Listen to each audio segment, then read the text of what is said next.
3월 26일 라이트 앤 딜라이트 말씀 묵상 시작하겠습니다. 사랑하는 주님, 우리 안에서 오늘도 역사하시는 주님을 찬양합니다. 날마다 크신 사랑과 정의로 우리에게 말씀하시며 우리가 그 뜻 안에서 감사하며 살아가도록 하시는 주님. 주님을 바라보는 우리의 눈이 맑아지게 하시고 주님 은혜 안에서 넉넉한 마음을 가지고 살게 하옵소서. 말씀을 깨닫고 순종하며 살도록 성령의 충만을 허락하여 주옵소서. 예수님 이름으로 기도합니다. 아멘.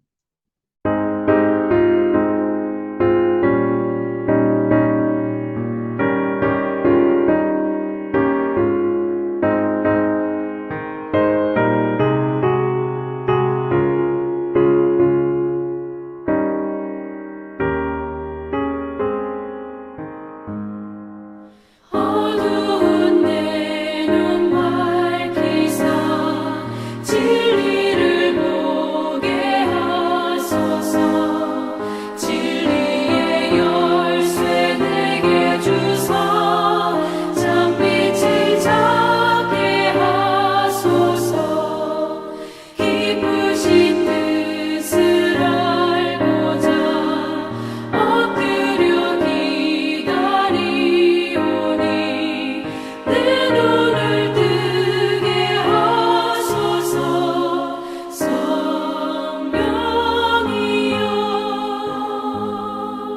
막혀진 내 귀 여시사 주님의 귀한 음성을 이 귀로 밝히 들을 때에 내 기쁨 한량 없겠네. 기쁘신 뜻을 알고자 엎드려 기다리오니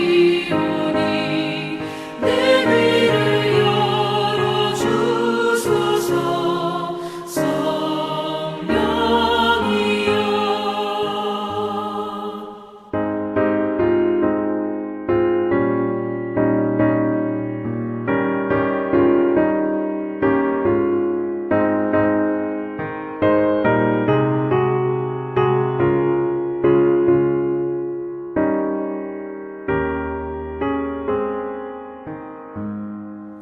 봉해진 내 일여시사 복음을 널리 전하고 차가운 내 맘 녹여주사 사랑을 하게 하소서. 기쁘신 뜻을 알고자 엎드려 기다리오니 내 입을 열어주소서.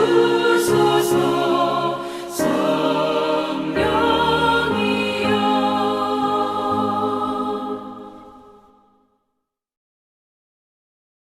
다니엘서 9장 20절에서 27절까지의 말씀입니다. 내가 아직 아뢰어 기도하면서 나의 죄와 이 백성 이스라엘의 죄를 자백하고 나의 하나님의 거룩한 산 성전을 다시 회복시켜 주시기를 주 나의 하나님께 간구할 때, 내가 이렇게 기도드리면서 아뢰을 때에 지난번에 환상에서 본 가브리엘이 내가 있는 곳으로 급히 날아왔다.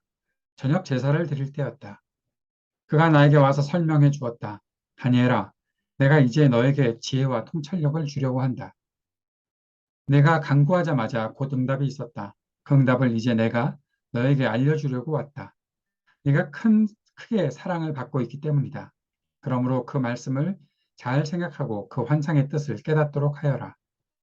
하나님께서 너의 백성과 거룩한 도성에 이른 일의 기한을 정하셨다.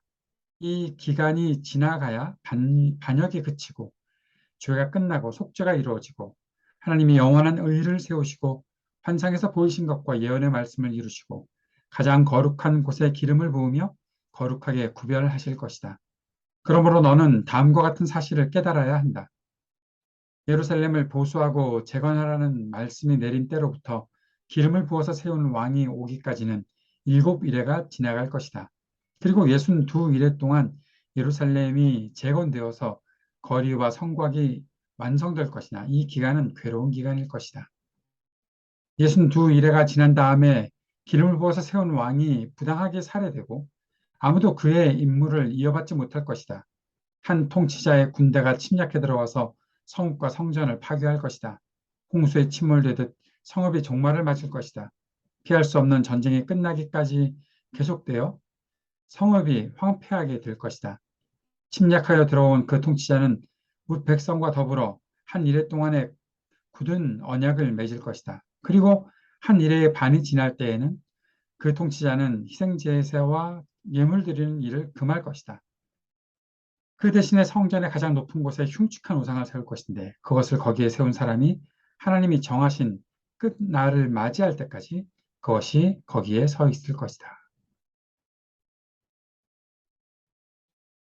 하나님께서 이스라엘 백성에게 긍휼을 베풀어 주시기를 구하는 다니엘의 기도는 즉시 응답이 되었습니다. 천사 가브리엘은 다니엘에게 급히 날아왔습니다. 지혜와 통찰력을 주겠다고 말합니다. 가브리엘은 다니엘이 크게 사랑을 받고 있다고 했고 그래서 말씀을 잘 생각하고 환상의 뜻을 깨달아야 한다라고 말합니다. 앞으로도 반복되어 나타날 말씀이 바로 이것이죠. 다니엘이 크게 사랑을 받은 사람이다 라는 것입니다. 그리고 하나님께서는 그에게 지혜와 통찰력을 이전에도 주셨지만 또 다시 한번 이 지혜와 통찰력을 주시겠다라고 말씀하십니다. 그리고 이렇게 다니엘이 기도했을 때의 이 기도의 응답이 정말 속히 일어나는 것을 보게 됩니다. 좀 부럽기도 하지요. 우리의 기도에 하나님께서 이렇게 빨리 응답해 주시면 얼마나 좋을까라는 그런 생각도 해보게 됩니다. 하나님의 사랑을 받는다라는 말씀도 천사가 이렇게 확인시켜 준다면 얼마나 좋은 일일까라는 그런 부러움도 있습니다.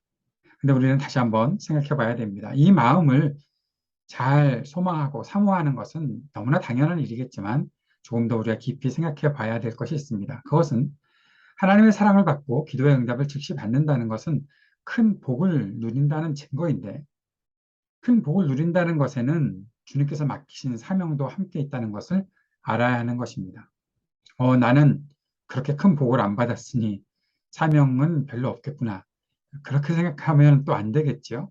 우리는 이미 주님께로부터 큰 복을 받은 사람들이다라는 사실을 알고 그러나 조금 더 깊이 나아가서 우리가 주님의 사랑을 받는다는 사실을 확인하게 되고 또 우리가 기도할 때 하나님께서 응답하신다는 것을 깨달아 갈 때 그것이 우리들에게 얼마나 중요한 사명이 있다는 것 그리고 그 일을 행하기 위해 우리가 지금도 살아가고 있다는 것을 꼭 인식해야 된다는 것입니다. 다니엘도 마찬가지고 예수님도 마찬가지로 하나님께로부터 응답을 받으셨을 때 하나님께서 이는 내 사랑하는 자요 라고 말씀하셨을 때 어떤 일들을 주님께서 하게 되셨는지 우리가 생각해 봐야 한다는 것이죠. 예수님이니까 그렇게 말하기에는 오늘 다니엘은 사람이니까 우리가 다니엘과 함께 생각해 볼 것이 있습니다. 주님께서 맡기신 사명을 이해하고 이루기 위해 지혜와 통찰력이 필요하다는 사실을 기억해야 되는 것이죠. 그렇게 보면 지혜와 통찰력은 나 자신을 이롭게 하는 것에 사용하는 것이 아닙니다. 그것은 하나님 나라와 그 뜻을 이루는 일에 쓰임받기 위해 필요한 것이다라는 사실도 알 수 있습니다. 하나님께서는 다니엘에게 이른 일의 기한을 말씀하십니다. 계속해서 숫자가 나타나고 있지요. 말씀에 나오는 이러한 시간은 문자적, 숫자적으로 받아들여야 하는 그런 개념은 아니고 상징적으로 보는 것이 좋을 것입니다. 오랜 시간을 말하는 그 기간을 전해받은 사람이 바로 인내와 소망을 가지고 기다려야 한다는 것이죠. 분명히 정한 때에 주님께서 뜻하신 일은 일어날 것이다 라는 것을 말씀하신 것입니다. 주님께서 뜻하신 일은 단순히 이스라엘이 포로 생활을 마치고 고향으로 돌아오는 것, 그때까지만 말씀하시는 것은 아닌 것 같습니다. 왜냐하면 그 일과 함께 말씀하시는 것이 반역과 죄가 끝나고 속죄가 이루어지고 하나님이 영원한 의를 세우시고 가장 거룩한 곳에 기름 부으시고 거룩하게 구별하시는 일이 이루어지는 것까지 말씀하시기 때문에 그런 것이죠. 주님이 이러한 계획들을 하셨습니다. 이러한 일들이 단지 포로 생활에서 바빌로니아에서 귀환했을 때만 이 일이 다 이루어지는 것은 아니잖아요. 이것은 주님께서 이루실 일들이 또 그 안에 포함되어 있는 것들도 보게 됩니다. 주님께서 뜻하신 이 일들은 우리가 숫자로 계산할 수 있는 어떠한 특정한 시간에 일어나는 일이라고 보기는 어렵다는 것이죠. 하지만 꼭 생각해야 할 역사적인 일들에 이 말씀이 적용될 수도 있다는 것을 보게 됩니다. 특별히 25절부터 27절까지. 여기에도 물론 다양한 해석들이 존재하고 또 어려운 내용이지만 전체적으로 이 내용은 안티오코스 4세 에피파네스가 주전 167년에 성전을 더럽히고 신성 모독 또 박해를 일으켰던 그럴 때를 가리킬 가능성이 크다는 것입니다. 그렇다면 기름 부어서 세운 왕이 있는데 그리스도 예수 아니야? 예, 아닐 수 있다는 거죠. 25절과 26절에 기름 부어서 세운 왕은 그리스도 예수를 가리키는 것이 아니라 성전에서 주님을 위해 쓰임 받도록 세워진 사람들인 것을 뜻할 수 있다라고 보는 것이 좋겠습니다. 우리가 더 중요한 것은 여기서 안티오코스 에피파네스가 이런 악한 일을 행했다. 그때가 예언되었고 그 일이 이루어졌다라는 것이 아니라 그렇게 잔혹한 왕이 엄청난 핍박을 가하더라도 그것은 분명히 하나님께서 정하신 마지막 날이 있다는 것이요. 안티오코스 에피파네스도 그의 그런 핍박과 모든 악행들을 끝나게 되는 그런 때가 있었다라는 것을 다니엘에게 알려주신 것입니다. 하나님의 백성들이 어려움을 겪겠지만, 그리고 그 악한 통치자가 나타나서 이러한 일들을 행하겠지만, 그러나 그러한 일들에는 분명히 기한이 정해져 있다. 하나님의 백성이 고통당하는 것도 기한이 정해져 있다. 언제 끝날지는 모르지만 분명히 정하신 때가 있다. 그래서 우리들에게 필요한 것은 인내를 갖고 소망할 수 있어야 한다.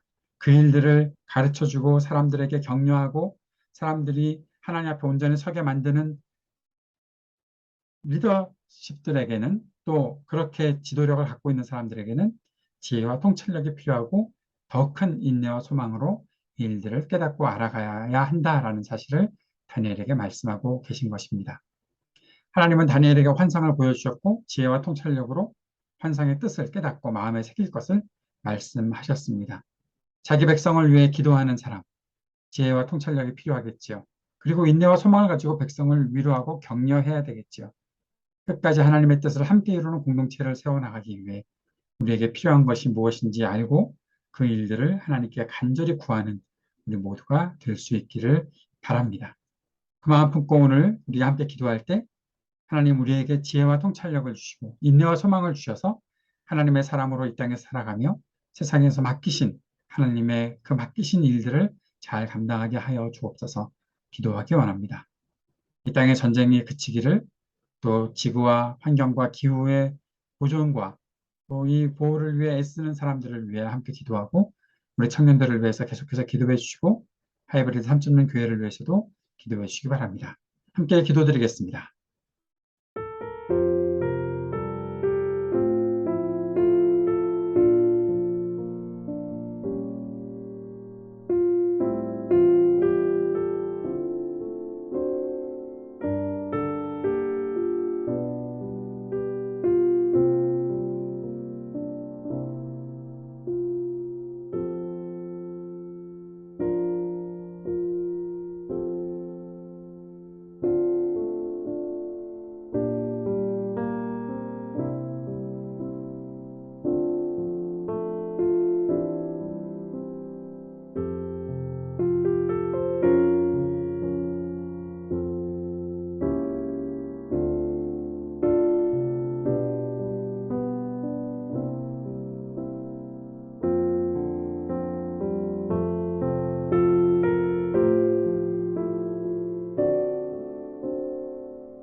하늘에 계신 우리 아버지여, 이름이 거룩히 여김을 받으시오며 나라가 임하시오며 뜻이 하늘에서 이루어진 것 같이 땅에서도 이루어지이다.